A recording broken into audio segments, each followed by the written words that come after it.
नमस्कार विद्यार्थी मित्रांनो. मी प्राध्यापक होळकर GS ऑटोमोबाईल टेक्नॉलॉजी विभाग अनेकांत एज्युकेशन सोसायटीचे तुळजाराम चतुर्चंद महाविद्यालय बारामती. मागील तासाच्या वेळेस आपण इग्निशन सिस्टीमची रचना आणि कार्यपद्धती कशा प्रकारची आहे याविषयी माहिती घेत होतो. या अगोदरच्या तासांमध्ये आपण मॅग्नेटो इग्निशन सिस्टीमची रचना कार्यपद्धती, बॅटरी इग्निशन सिस्टीमची रचना कार्यपद्धती, त्याचप्रमाणे इलेक्ट्रॉनिक इग्निशन सिस्टीमची रचना आणि कार्यपद्धती पाहत होतो. आणि ती पाहिल्यानंतर या इग्निशन सिस्टीममधल्या मुख्य भागांची माहिती आपण पाहायला सुरुवात केलेली होती. मागील तासाला आपण या इग्निशन सिस्टीममधले दोन मुख्य भागांची माहिती पाहिली.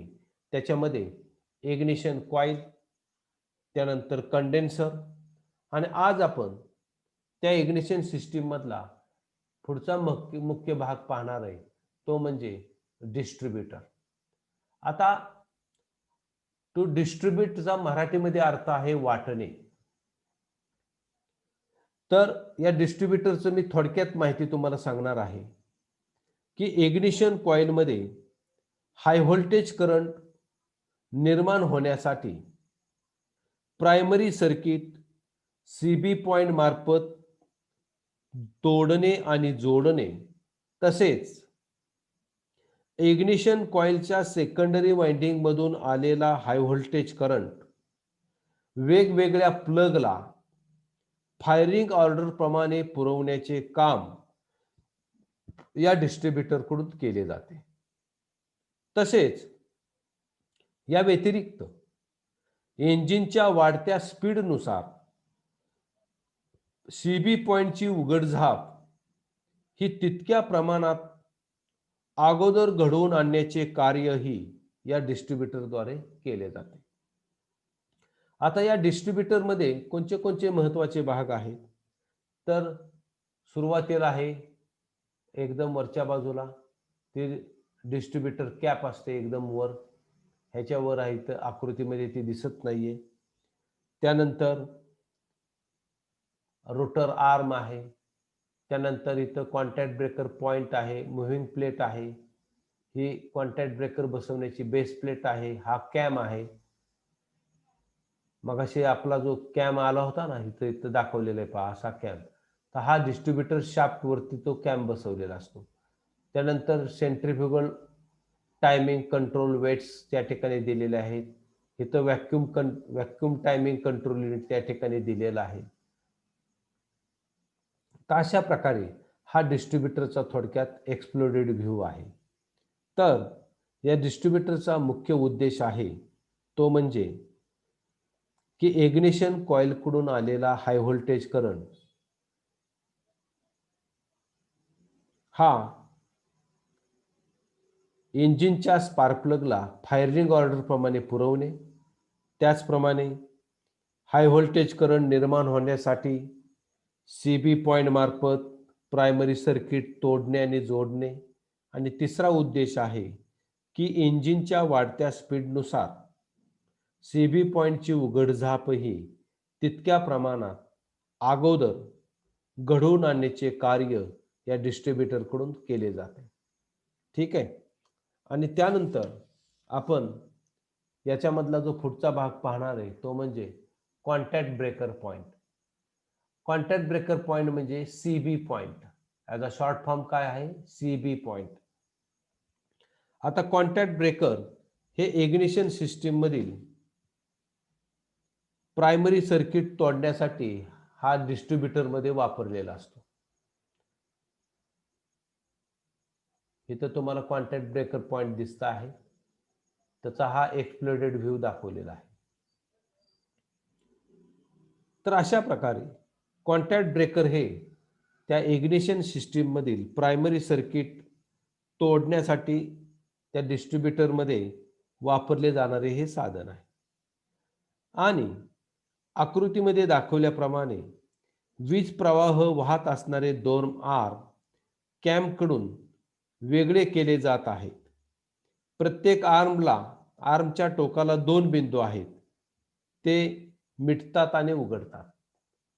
हे जे पॉइंट आहेत हे पॉइंट आता उघडलेले आहेत. पहा, हा कॅम्पचा उंच भाग इथं आल्यानंतर ज्यावेळी हा कॅम्प पुढे जाईल त्यावेळी पुन्हा हे पॉइंट काय केले जातात, मिटले जातात. म्हणजे ह्या पॉइंटची उघडझाप या इग्निशन कॅम्प कडून काय केली जात असते. तर अशा प्रकारे या सीबी पॉइंटचा मुख्य उद्देश आहे प्रायमरी सर्किट जोडणे आणि तोडणे. ठीक आहे. त्यानंतर सगळ्यात महत्त्वाचा भाग आता आपण पाहणार आहे तो म्हणजे स्पार्क प्लग. सर्वांनी स्पार्क प्लग बघितला असेल. प्रत्येक पेट्रोल इंजिनवरती हा अशा प्रकारचा स्पार्क प्लग त्या ठिकाणी तुम्हाला बघायला मिळेल. या स्पार्क प्लगची उद्देश काय आहे, तर इंजिनच्या सिलेंडरमध्ये घेतले गेलेले हवा आणि पेट्रोल यांचे मिश्रण कॉम्प्रेशन स्ट्रोकच्या शेवटी पेटवण्यासाठी विद्युत ठिणगी तयार करणारे आणि स्क्रू सारखे फिरवून बसणारे स्पार्क प्लग एक साधन आहे. स्पार्क प्लग ही सिलेंडर हेडमध्ये त्या ठिकाणी घट्ट बसवलेली असते. आता पहा, या स्पार्क प्लगची रचना थोडक्यात पहा काय आहे. स्पार्क प्लगचा हा वरचा जो भाग आहे त्याला स्टड म्हणतात. इथं एक सिमेंट दिलेलं असतं, व्हाईट सिमेंट असतं, त्याला आपण इन्सुलेटर असं सुद्धा म्हणतो. सिरॅमिक इन्सुलेटर दिसतंय तुम्हाला. हा त्यानंतर हा सेंटर इलेक्ट्रोड आहे. हा बाण वास्तविक इथपर्यंत पाहिजे, हा सेंटर इलेक्ट्रोड आहे. हा मधून आलेला आहे, पार खालपर्यंत गेलेला आहे. आणि दुसरी जी आडवी पट्टी आहे त्याला आपण अर्थ इलेक्ट्रोड म्हणतो. हा अर्थ इलेक्ट्रोड. ठीक आहे. आता हा सेंटर इलेक्ट्रोड आणि अर्थ इलेक्ट्रोड याच्यामध्ये जी गॅप असते त्याला काय म्हणतात, प्लग गॅप. ठीक आहे. या स्पार्क प्लग वरचा जो आट्या असणारा भाग आहे त्याला आपण रिच असं म्हणतो. ठीक आहे. त्यानंतर या ठिकाणी हा स्पार्क प्लग वरती स्पॅनर बसवण्यासाठी जो भाग दिलेला आहे त्याला आपण शेल असं म्हणतो. तर अशा प्रकारे या स्पार्क प्लग मधल्या महत्वाचे भाग आहेत. आता या स्पार्क प्लगचे मुख्य 3 भाग आहेत. पहिला सेंटर इलेक्ट्रोड, म्हणजे हा मधला सेंटरचा. ही पट्टी दिसते तुम्हाला स्क्रीनवरती, मी बाण दाखवलेला आहे. हा सेंटर इलेक्ट्रोड हा वरून आलेला असतो, खालपर्यंत गेलेला असतो. आणि इग्निशन कॉइल कडून आलेली वायर या ठिकाणी या स्टड वरती किंवा या सेंटर इलेक्ट्रोडला ती जोडलेली असते, इथं जोडलेली असते. हा सेंटर इलेक्ट्रोड. ठीक आहे. दुसरा जो भाग आहे तो म्हणजे स्पार्क प्लगचा अर्थ इलेक्ट्रोड, म्हणजे ही आडवी पट्टी. आणि तिसरा जो भाग आहे तो म्हणजे इन्सुलेटर, सिरॅमिक इन्सुलेटर. आपण प्रत्येकाची थोडक्यात माहिती घेणार आहे. प्रथम आपण या सेंटर इलेक्ट्रोडची माहिती घेऊया, की जो प्लगच्या सेंटरमधून खालपर्यंत आलेला आहे. येते, लक्षात येते. आता स्पार्क प्लगचा सेंटर इलेक्ट्रोड म्हणजेच हा संपूर्ण पायरोनाइट इन्सुलेटर मध्ये बसतो. याच्या वरच्या भागावर टर्मिनल नट बसतो इथं, व खालचा भाग प्लगच्या खालील तोंडावर उघडा असतो, म्हणजे इथं उघडा असतो. येते का लक्षात इथं. काही स्पार्क प्लग मध्ये सेंटर इलेक्ट्रोडचे जे खालचं टोक आहे हे या रिच भागाच्या बाहेर आलेलं असतं असं.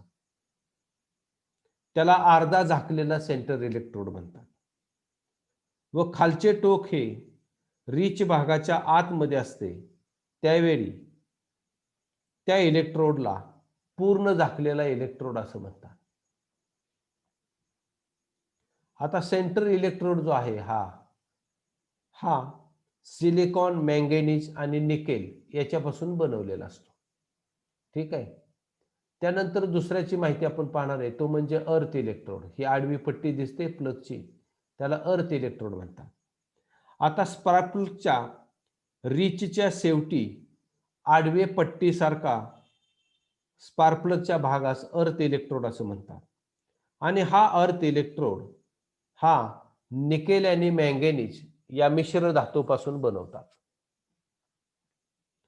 इग्निशन कॉइल कडून डिस्ट्रीब्युटर मार्फत आलेला हाय व्होल्टेज करंट स्पार्क प्लगच्या सेंटर इलेक्ट्रोड आणि अर्थ इलेक्ट्रोड यांच्या एअर गॅपमधून जंप घेतो. म्हणजे 22,000 व्होल्टचा जो करंट आहे तो हिथून खाली येतो असा या सेंट्रल इलेक्ट्रोडमधून, आणि ह्या दोघांच्या मध्ये गॅप आहे. ज्यावेळी ह्याच्यातला हाय व्होल्टेज करंट उडी मारून या अर्थ इलेक्ट्रोडमध्ये जंप घेतो, त्यावेळी या दोघांच्या मध्ये ठिणगी पडते, त्याला आपण स्पार्क पडणे म्हणतो. आणि ज्यावेळी तो हाय व्होल्टेज करंट जंप घेऊन अर्थ इलेक्ट्रोडमध्ये जंप घेतो, त्यावेळी सेकंडरी सर्किट पूर्ण होत असं आपण त्याला म्हणतो. आणि ज्यावेळी ठिणगी पडते आणि याच ठिणगीच्या साह्यानं त्या स्पार्क प्लग मधील दाबलेलं हवेचं आणि पेट्रोलच्या मिश्रण त्या ठिकाणी पेटवलं जातं. आता स्पार्क प्लगचा तिसरा एक महत्वाचा भाग आहे, तो म्हणजे इन्सुलेटर. हे इन्सुलेटर जर तुम्ही स्पार्क प्लग कधी हातामध्ये घेतला असेल तर तुम्हाला जो पांढरा भाग दिसतो प्लगचा, त्याला इन्सुलेटर असं म्हणतात. तर स्पार्क प्लगचा तो जो भाग आहे पांढरा, हा पोर्सिलिन मायका व सिंटर्ड ॲल्युमिनियम पासून बनवलेला असतो आणि त्यामुळे तो जास्तीत जास्त मजबूत राहतो. शिवाय 20,000 ते 22,000 व्होल्ट करंटला सिलेंडर हेड पासून वेगळं ठेवण्याचे कार्य त्या इन्सुलेटरच्या मटेरियलमुळे चांगल्या प्रकारे पार पाडतं. स्पार्क प्लग मधील उष्णता ही वाहून नेण्याच्या कामात या इन्सुलेटरचं महत्वाचं काम आहे. कारण तुम्हाला माहिती आहे की पॉवर स्ट्रोकच्या वेळेस कंबशन चेंबरमध्ये जवळजवळ 2700 डिग्री सेंटीग्रेड पर्यंत उष्णता निर्माण होत असते आणि या उष्णतेमुळं या स्पार्क प्लग मधील पण उष्णता वाढलेली असते. परंतु ही स्पार्क प्लग मधील उष्णता या इन्सुलेटर मार्फत सिलेंडर हेड मध्ये अशा प्रकारे पाठवली जाते की स्पार्क प्लग इन्सुलेटरचे जे तापमान आहे हे 450 डिग्री सेंटीग्रेड ते 850 डिग्री सेंटीग्रेड या दरम्यान राहील. या तापमानापेक्षा जर प्लगचं तापमान कमी झालं तर प्लगवर कार्बन साचतो आणि 850 डिग्री सेंटीग्रेड पेक्षा जर जास्त तापमान राहिलं तर या प्लग कडून ठिणगी पडण्या अगोदरच या कंबशन चेंबर मधलं मिश्रण काय केलं जाईल, पेटवलं जाईल. तर यासाठी इंजिनच्या कमी जास्त रनिंग नुसार व स्पार्क प्लग मधील उष्णता कमी करण्याच्या पद्धतीनुसार स्पार्क प्लगचे दोन प्रकार पडतात, एक हॉट प्लग आणि दुसरा कोल्ड प्लग. इथं तुम्हाला स्क्रीनवरती आकृती दिसते आहे. आता हॉट प्लग कशाला म्हणायचं आणि कोल्ड प्लग कशाला म्हणायचं, तर या हॉट प्लग मध्ये पहा, हा रिचचा भाग हिथून एवढा, ह्याची लांबी जास्त दिसते आणि हिथं हा भाग काय दिसतोय तुम्हाला, छोटा दिसतोय. हे सिलेंडर हेड मध्ये बसवल्यानंतर हेड मध्ये पाणी असतं, इथं वॉटर दिसतंय तुम्हाला. तर या हॉट प्लग मध्ये हा रिचचा भाग काय असतो, जास्त असतो. याच्यामध्ये इन्सुलेटर सीलच्या खाली असणारं ह्या इन्सुलेटरचं जे क्षेत्रफळ आहे हे जास्त आहे. क्षेत्रफळ कसं आहे, जास्त आहे. त्यामुळं सिलेंडर हेडकडे उष्णता वाहून नेण्याचे अंतर काय होते, वाढते आणि त्यामुळं प्लग जास्त उष्णता सहन करू शकतो.